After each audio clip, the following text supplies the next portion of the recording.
बात इजराइल के फरेब की। 1948 एक नया मुल्क बना इजराइल। चारों तरफ अरब के मुस्लिम देश, अंदर इनसिक्योरिटी और ऊपर से वजूद की जद्दोजहद। इसी माहौल में इजराइल के पहले पीएम डेविड बेन गुरियन ने एक ऐसा फैसला लिया जो उस वक्त भले ही दुनिया से छुपा हुआ था, लेकिन आगे चलकर पूरे मिडिल ईस्ट का पावर बैलेंस बदलने वाला था। यानी इजराइल के न्यूक्लियर प्रोग्राम के सीक्रेट प्लान की बुनियाद रखी। 1948 के बाद से काम शुरू हो गया।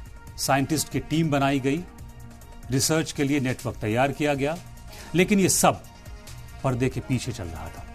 एक तरफ दुनिया को दिखाया जा रहा था कि इजराइल सिर्फ अपने वजूद की लड़ाई लड़ रहा है, और दूसरी तरफ अंदर ही अंदर एक ऐसी ताकत तैयार करने की साजिश हो रही थी जो उसे नाकाबिले शिकस्त बना सके।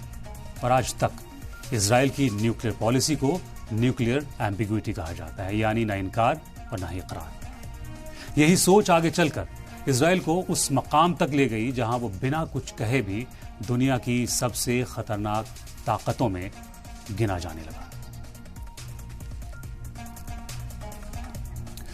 1950 आते आते इजराइल न्यूक्लियर वेपन बनाने के लिए बेताब होने लगा। इजराइल को अपने इस जुर्म के लिए एक क्राइम पार्टनर की तलाश थी जो उसे न्यूक्लियर टेक्नोलॉजी दे सके, और वो साथी बना फ्रांस। 1956 के सुएज क्राइसिस के बाद फ्रांस और इजराइल के रिश्ते बेहद मजबूत हो गए। दोनों के बीच एक सीक्रेट डील हुई। इस डील के तहत फ्रांस ने खुफिया तौर पर इजराइल को एक न्यूक्लियर रिएक्टर और प्लूटोनियम सेपरेशन प्लांट देने का वादा किया। यह समझौता इतना सीक्रेट था कि फ्रांस के कई मिनिस्टर्स तक को इस बात की भनक नहीं लगी। अब बारी थी इस प्रोजेक्ट को कागज और फाइल से निकालकर जमीन पर उतारने की। जगह चुनी गई नेगेव का रेगिस्तान। शहर का नाम था डिमोना, वही डिमोना जिसे ईरान ने अपने हमलों का निशाना बनाया है। सवाल यह है कि दुनिया में हुई इतनी बड़ी पेशकदमी दुनिया की नजरों से दूर कैसे रही?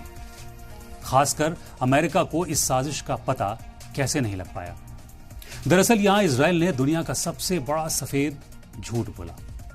इजराइल ने बताया कि वो नेगेव के रेगिस्तान डिमोना में एक टेक्सटाइल फैक्ट्री बना रहा है, यानी कपड़ा बनाने की फैक्ट्री। सुपर पावर अमेरिका के अलावा इंटरनेशनल बिरादरी को लगा कि वहां कपड़े बन रहे हैं, जबकि हकीकत में इजराइल ने इंटरनेशनल कानूनों को ताक पर रखकर न्यूक्लियर बॉम्ब बनाने की बुनियाद डाल दी थी।